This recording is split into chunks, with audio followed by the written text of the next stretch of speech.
The galaxy believed humans were weak.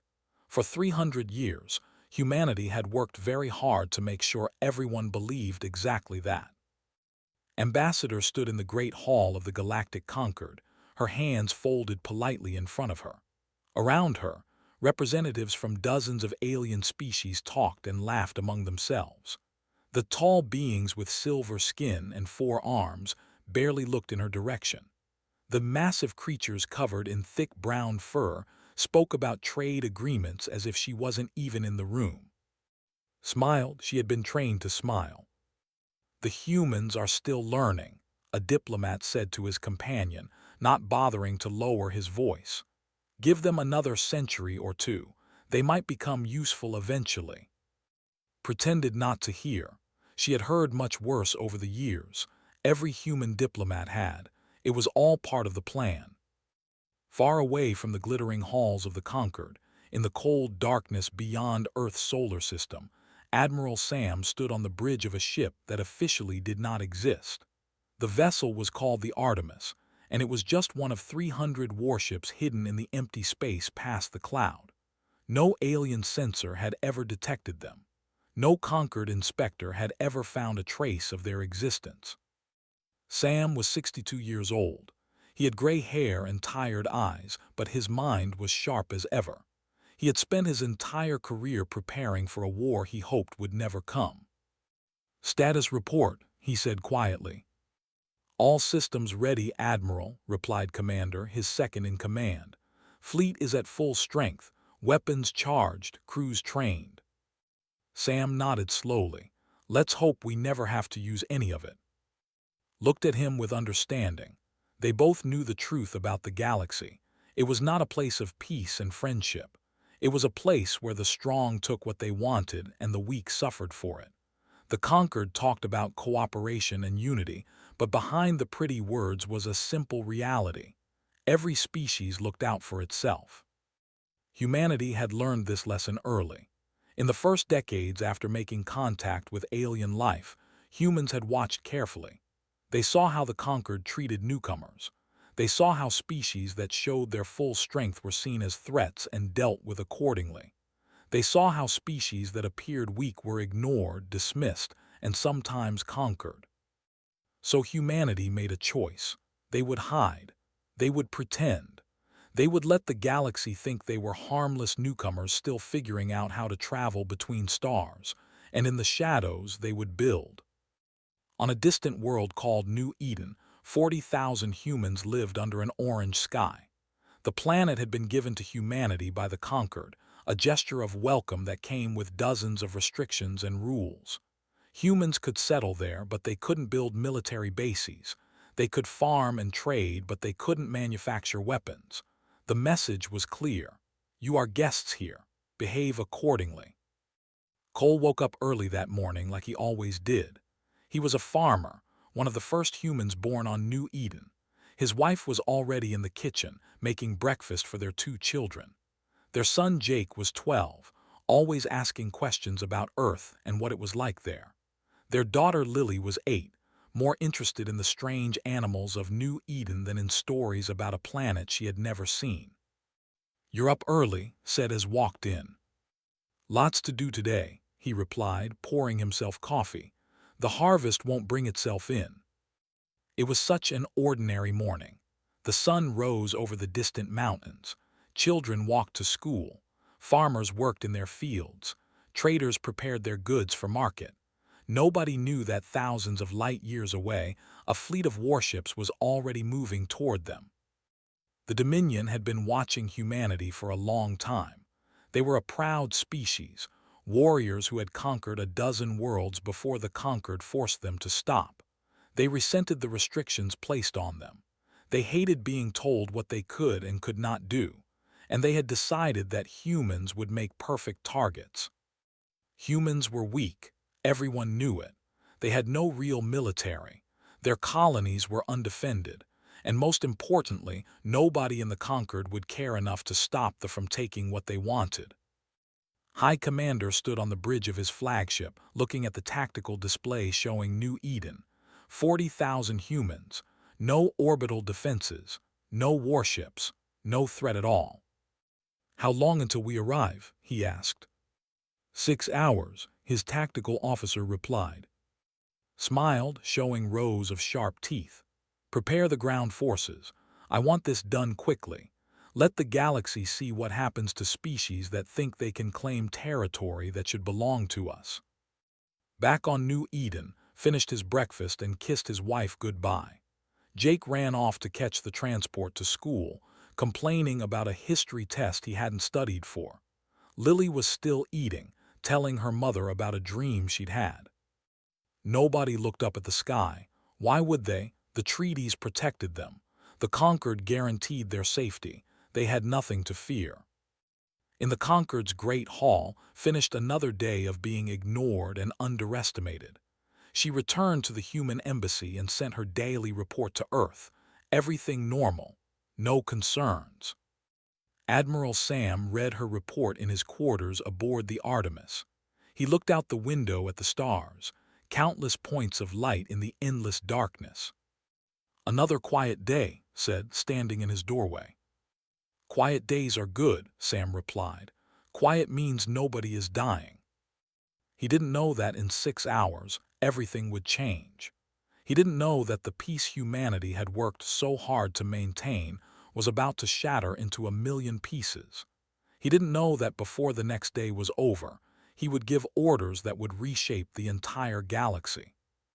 For now, there was only silence, the silence before the storm. The ships came out of faster-than-light travel just as the sun was rising over New Eden's main colony. There was no warning, no demand for surrender, no attempt at communication. One moment the sky was clear and peaceful. The next moment it was filled with alien warships. Cole was in his fields when he saw them. Dark shapes blocking out the morning light, descending through the clouds like a nightmare becoming real. For a moment he just stood there, unable to understand what he was seeing. Then the first explosion hit the city center, and he started running toward his home. Communications officer Tyler Grant was one of the first to react. He was 26 years old, stationed at the colony's small administrative building that served as their only link to Earth. When the alarm started screaming, he ran to his console and began recording everything. "This is New Eden Colony calling Earth Command," he said, his voice shaking but clear. "We are under attack. Repeat, we are under attack. Unknown hostile forces.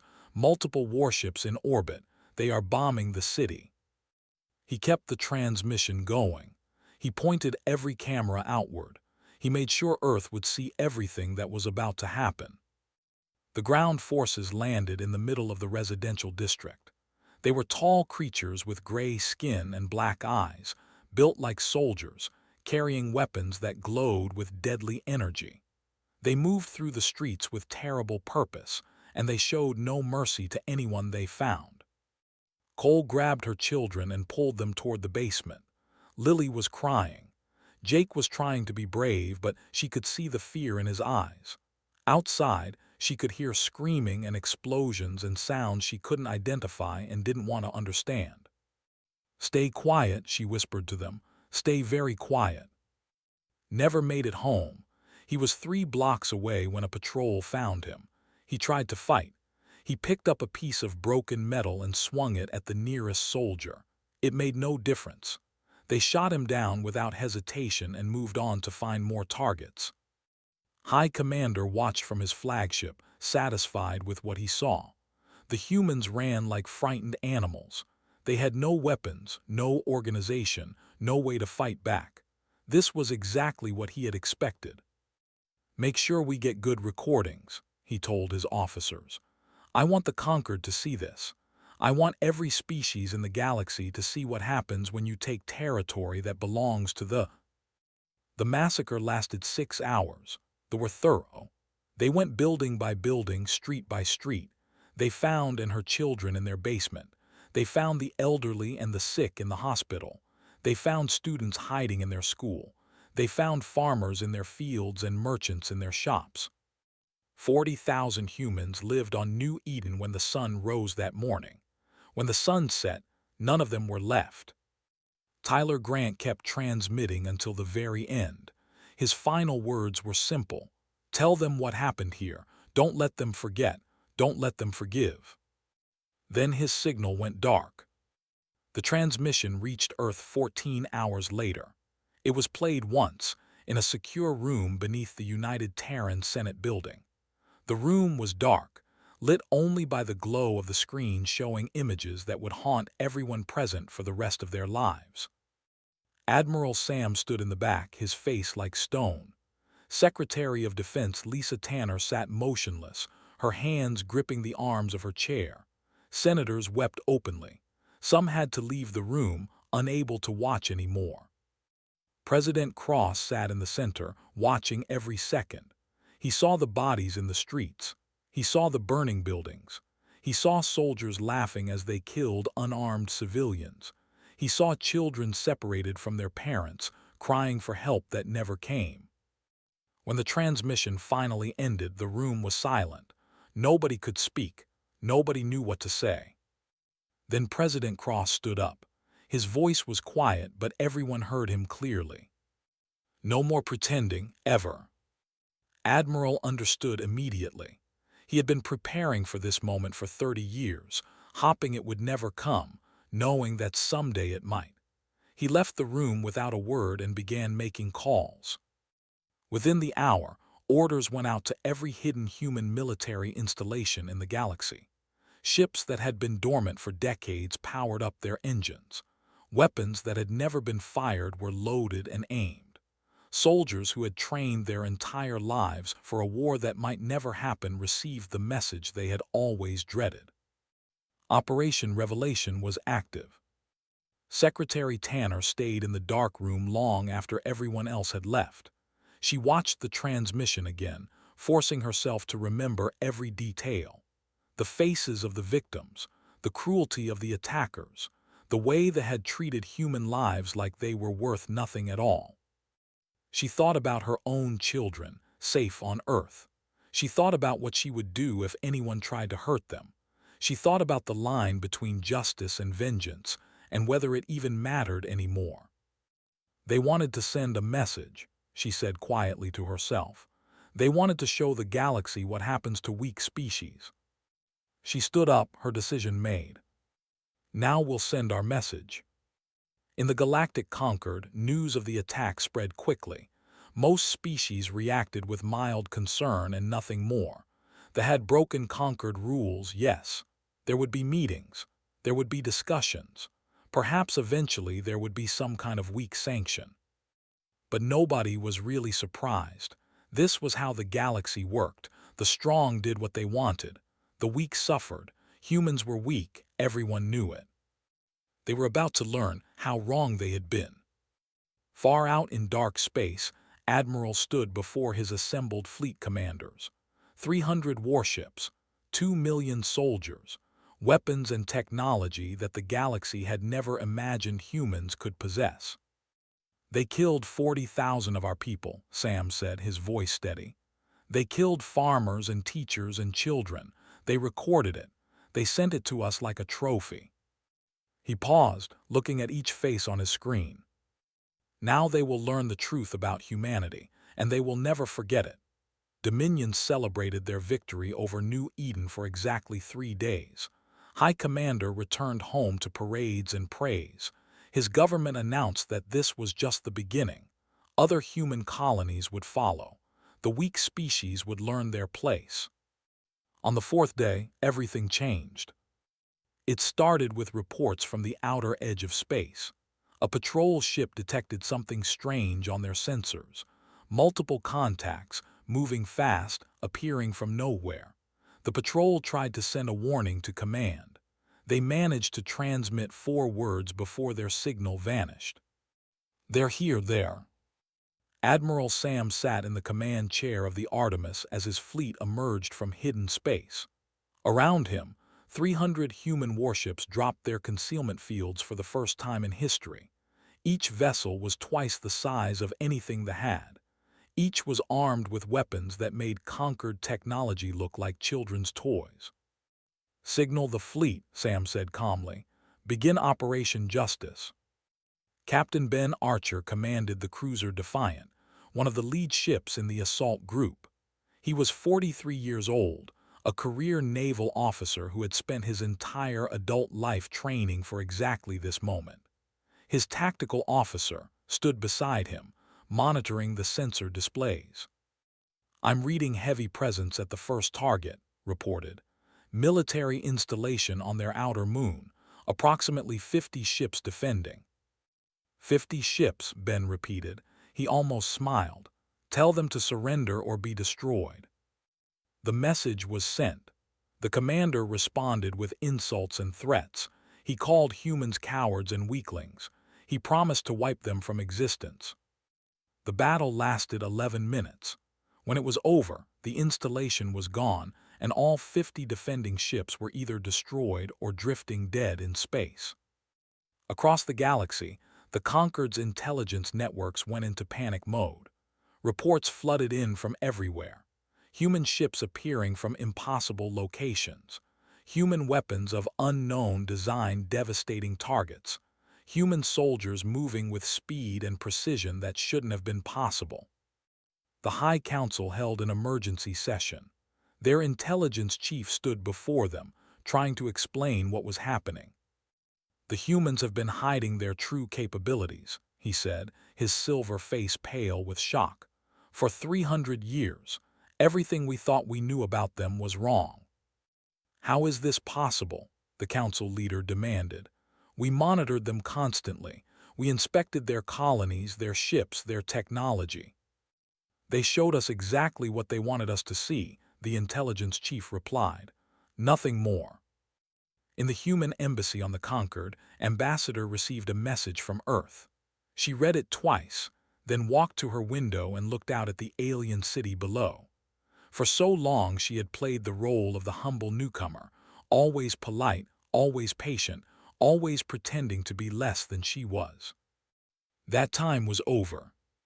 She transmitted her government's official statement to the Concorde Assembly. The message was simple. Humanity was declaring war on the Dominion.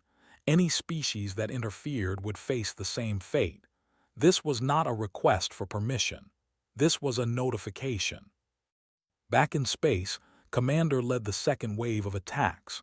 He was 38, a veteran of training exercises that had prepared human soldiers for this exact situation. His specialty was surgical strikes against high-value targets. Approaching the shipyard complex, his pilot reported. Looked at the massive facility through the viewport.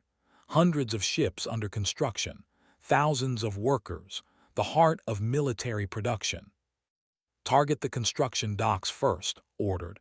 "Then the fuel storage, then the command center. Leave nothing they can use." His strike team executed the attack perfectly. In 45 minutes, they lost the ability to build new warships. Lieutenant Flew Bomber runs against the supply lines. She was 29, one of the best pilots in the fleet, and she felt nothing as she watched enemy transports explode in silent fireballs. She thought about the children of New Eden. She thought about the videos she had seen, the soldiers laughing as they killed innocent people. "No mercy," she whispered to herself. "They showed us none, they get none." High Commander finally understood the truth when human ships appeared in orbit around his. He stood on his balcony, looking up at the sky filled with enemy vessels. His mighty fleet, the pride of the Dominion, had been shattered in less than a week. His colonies were falling one by one. His people were learning what fear really meant. "How," he demanded of his advisors, "how could they have hidden this from us?" No one had an answer. On Earth, Secretary Lisa Tanner monitored the progress of the campaign. Every target hit, every objective achieved, every military asset identified and destroyed. She felt no joy in what was happening. She felt only cold determination. Her aide brought her a report. "The Concorde is requesting a meeting. They want to discuss terms for ending the conflict." Lisa didn't look up from her screens. "Tell them the conflict ends when we say it does, not before." "There are protests on Earth," the aide continued. "Some people think we've gone too far." Now Lisa looked up. Her eyes were hard. Show them the new Eden transmission. Remind them what was done to our people. Then ask them again if they think we've gone too far. Admiral received updates from every front. The war was going exactly according to plan. Resistance was crumbling. Their commanders were beginning to panic. Some were already trying to flee to neutral space. Commander stood beside him. We could offer them terms, she said quietly. They're beaten. We could end this now. Sam thought about it for a long moment. He thought about Cole, who never made it home to his family. He thought about Jake and Lily, hiding in their basement, hoping to be saved. He thought about Tyler Grant, recording everything until his last breath. Not yet, Sam replied. They wanted to teach humanity a lesson. Now they'll learn one instead. The veil had fallen. The mask was gone. For the first time in 300 years, the galaxy was seeing what humanity really was. And they were terrified. The orbital bombardment of Prime lasted exactly 1 hour. Human ships targeted military installations, government buildings, and defense systems with perfect accuracy. When the dust settled, every soldier on the planet looked up at a sky filled with enemy vessels and knew that their world belonged to someone else now. Marine Sergeant Greg was among the first humans to set foot on soil. He was 34 years old, built like a machine designed for war, and he carried memories of New Eden in his heart like fuel for an engine that would not stop. Contact ahead, his team member Corporal Danny reported. Military compound, heavy defenses. Greg looked through his scope. He saw the compound walls, the guard towers, the soldiers moving inside. These were the same type of soldiers who had murdered 40,000 civilians, the same species that had killed children and laughed about it. Take them, Greg ordered. The assault was fast and brutal. Human soldiers moved through the compound like shadows, clearing room after room. They fought back, but they had never faced anything like this. Human training, human weapons, human fury proved impossible to stop. When it was over, Greg walked through the silent corridors. He found a communications room filled with monitors. On one screen, he saw recorded footage of New Eden. They had kept it as a trophy, something to watch and celebrate. He stared at the images for a long time. Then he put his fist through the monitor and kept moving. Across the planet, similar scenes repeated themselves. Human forces struck at every military target, every government facility, every symbol of power. Commander led his teams through 3 different installations in a single day, each assault more efficient than the last. We're getting reports from the civilian population, his communications officer told him. They're surrendering. They're begging for mercy. Paused. Civilians. Ordinary who had probably never held a weapon in their lives. People who had nothing to do with New Eden except for the fact that they shared a species with those who did. Leave the civilians alone, ordered. Our targets are military only. Anyone who surrenders gets processed and released. Some of the men are angry, sir. They want. I know what they want, interrupted. I want it too, but we're not them. We don't murder innocents. That's what makes us different. It was a line that many human soldiers struggled with during those dark weeks. The desire for revenge burned hot in every heart. Every time they saw a face, they thought of New Eden. Every time they heard the alien language, they remembered the screams of dying children. But discipline held, training held. The understanding that becoming monsters would dishonor the memory of those they had lost held, mostly. High Commander was captured on the 12th day of the campaign. Human special forces found him hiding in an underground bunker beneath his capital city. He was brought before Admiral in chains, his proud uniform torn and dirty. "You're going to kill me," said. It wasn't a question. Sam looked at the creature who had ordered the massacre of 40,000 innocent people. He thought about all the ways he wanted to hurt him. He thought about the justice of ending his life right there. "No," Sam said finally. "Death would be too easy. You're going to live." You're going to stand trial before the entire galaxy. Everyone will see what you did, and everyone will see what happens to those who slaughter the innocent." His black eyes widened, for the public shame was worse than death. To be displayed as a criminal, a failure, a coward, it was the ultimate punishment. "Please," he whispered, "just kill me." Sam turned and walked away without another word. On Earth, the public watched the war unfold through carefully edited news reports. Most people supported what was happening. The images from New Eden had burned into the collective human consciousness, but not everyone agreed. Protests appeared in major cities. Signs reading "Justice, not genocide," and "Remember who we are" filled public squares. Some people worried that humanity was losing its soul in the pursuit of revenge. President Cross addressed the nation on the 20th day of the war. "I've seen the protests," he said, looking directly into the camera. "I've read the letters and the opinion pieces and the calls for restraint. I understand the fear that we're becoming something we don't want to be." He paused, gathering his thoughts. "But I want you to remember something. They came to New Eden without warning. They killed everyone they found. They murdered children in front of their parents.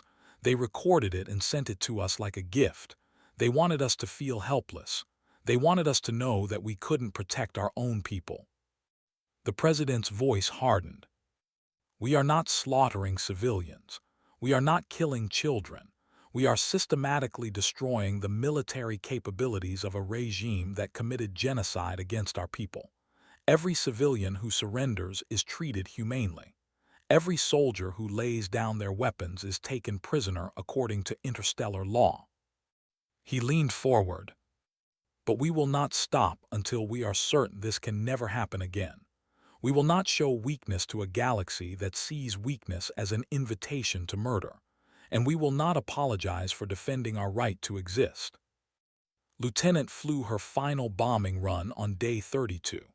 Her target was the last operational military base, a facility buried deep in a mountain range on their northern continent. As she watched the explosions rip through the mountain, she thought about her younger brother. He had been a teacher on New Eden. He had been one of the 40,000. "That's for you," she whispered. Then she turned her ship toward home. On the ground, Sergeant Gregg stood in the ruins of the High Command building. The war was essentially over. The Dominion's military was destroyed. Their government had collapsed. Their leaders were dead or captured. Danny found him staring at the alien sky. "We did it," Danny said. "We actually did it." Gregg nodded slowly. He felt empty inside.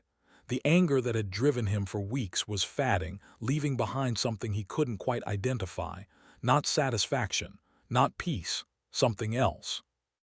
"Yeah," he said quietly, "we did it." He wondered if he would ever feel normal again. 6 weeks after the massacre at New Eden, the Dominion ceased to exist. Their military was gone, scattered across 1,000 battlefields. Their government had collapsed, its leaders either dead or awaiting trial. Their 11 colony worlds were under human occupation, their populations uncertain about what tomorrow would bring. The species that had thought themselves masters of war had learned what war truly meant. Admiral Sam stood on the bridge of the Artemis for the last time. Tomorrow he would retire, hand over command to younger officers, and try to find some way to live with what he had done. But today, there was one final duty to perform. "All ships report ready, Admiral," Commander said. Sam nodded. He looked out at the stars, at the same view he had watched for 3 decades while waiting for a war he hoped would never come. "Signal the fleet. Operation Justice is concluded. We're going home."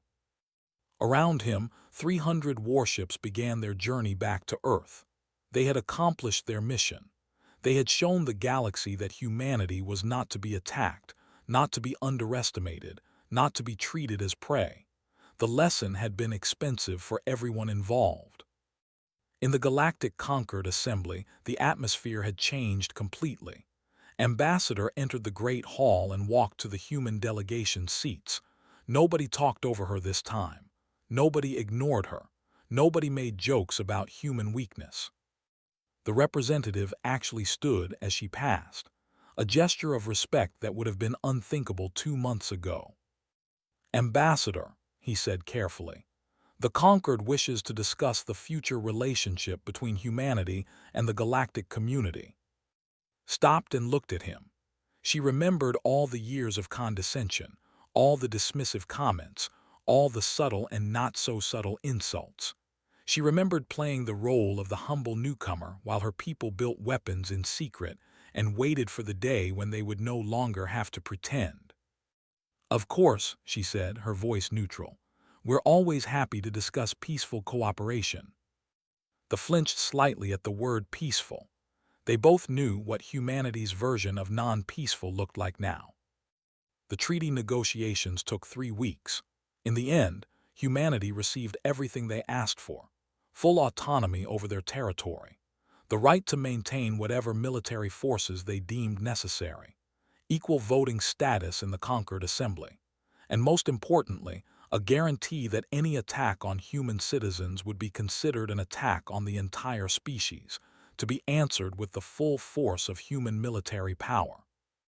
No species objected, no species dared. Captain Ben Archer returned to Earth a hero, though he didn't feel like one. He took a transport to the site where they were building the New Eden Memorial, a vast wall of black stone bearing the names of everyone who had died. 40,000 names, 40,000 lives cut short. He found a name near the bottom: Cole. Below it were 3 more names: Cole, Jake Cole, Lily Cole, a family wiped out together, one of thousands of similar stories. Ben stood there for a long time, reading names until his eyes couldn't focus anymore. Sergeant Greg requested transfer to colony defense duty. He couldn't go back to waiting in the shadows, preparing for a war that might never come. He needed to be doing something real, protecting real people, standing guard over families like the ones he hadn't been able to save. His commanding officer approved the transfer immediately. "You did good work out there," the officer said. "You should be proud." Greg thought about the soldiers he had killed. He thought about the burning buildings and the silent corridors and the trophy footage of New Eden playing on enemy screens. "I did what needed to be done," he replied. "That's not the same thing as being proud." Secretary Lisa Tanner submitted her final report to the Senate. It detailed every military action, every strategic decision, every cost and consequence of the campaign against the. At the end, she added a personal note. "They forced us to reveal what we truly are. For 300 years we pretended to be harmless. We smiled and nodded and let stronger species look down on us. We did this to protect ourselves, to survive in a galaxy that respects only power. And when they came for our people, when they murdered our children, we showed them the truth. We showed them that humanity is capable of terrible things when terrible things are done to us. I do not regret what we did. They gave us no choice. But I will spend the rest of my life wondering what kind of species we are becoming and what kind we want to be. Our children will live because of what we did. Now we must make sure they can also be proud of who we are." The galaxy adapted to the new reality quickly. Trade routes shifted. Diplomatic relationships were rewritten. Species that had once dismissed humans now sought alliances and partnerships. The who had never shown humanity any respect suddenly discovered a deep appreciation for human culture and values. Fear, it turned out, was an effective teacher.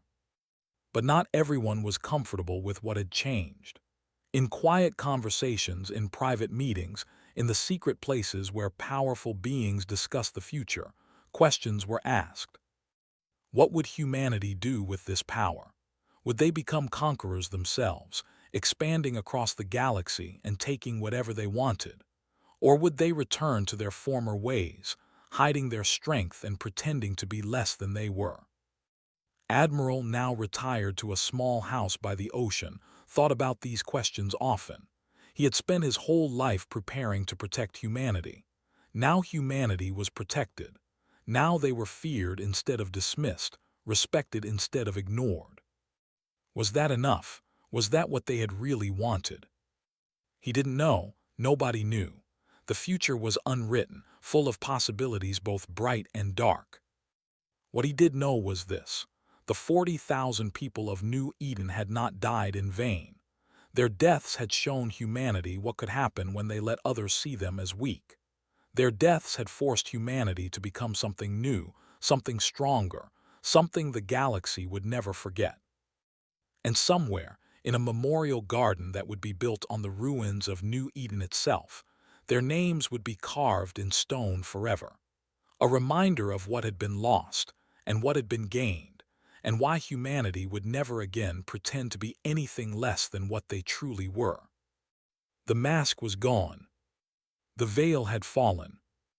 And humanity faced the future with open eyes, ready for whatever came next.